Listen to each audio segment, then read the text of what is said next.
आज हम जानेंगे पार्वती जी की कौन सी बात पर महादेव बहुत प्रसन्न हुए और उन्होंने उन्हें अपनी पत्नी के रूप में स्वीकार कर लिया।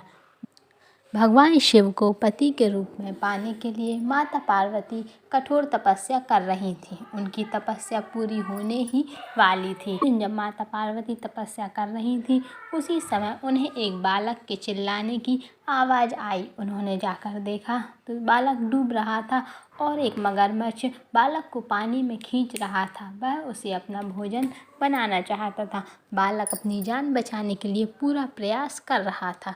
मगरमच्छ उसे अपना आहार बनाने ही वाला था। करुणामयी माता को दया आ गई और उन्होंने मगरमच्छ से कहा, आप इस बालक को छोड़ दीजिए, इसे आहार ना बनाएं। मगरमच्छ बोला, माता यह मेरा आहार है।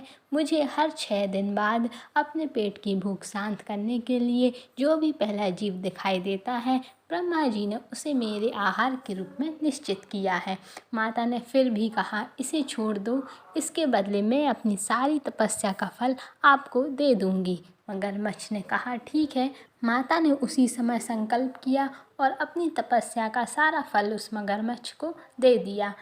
मगरमच्छ तपस्या के फल को प्राप्त करके सूर्य की भांति चमकने लगा, तेजस्वी हो गया और उसकी बुद्धि भी साफ हो गई। उसकी बुद्धि जब साफ हो गई, उसका मन पवित्र हो गया। उसने कहा, माता आप अपना पुण्य वापस ले लें, मैं इस बालक को यूं ही छोड़ दूंगा, इसे अपना आहार नहीं बनाऊंगा। परंतु माता ने मना कर दिया और बालक को लेकर अपनी गोद में बैठाकर उन्हें प्यार देने लगी और बालक को सुरक्षित घर लौटा दिया। माता ने अपने स्थान पर जाकर अपनी तपस्या फिर शुरू कर दी। भगवान शिव तब वहीं प्रकट हो गए और बोले, पार्वती अब तुम्हें कोई भी तप करने की आवश्यकता नहीं है। हर प्राणी में मेरा ही वास है।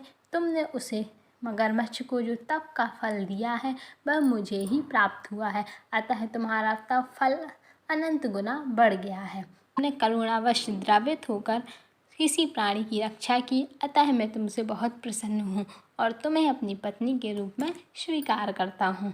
कथा का सारांश यही है कि जो परहित की कामना करता है, दूसरों का हमेशा अच्छा सोचता है, दयालु होता है, करुणाकारी होता है, ईश्वर उसी को स्वीकार करते हैं और ऐसा शिव पुराण में कहा गया है।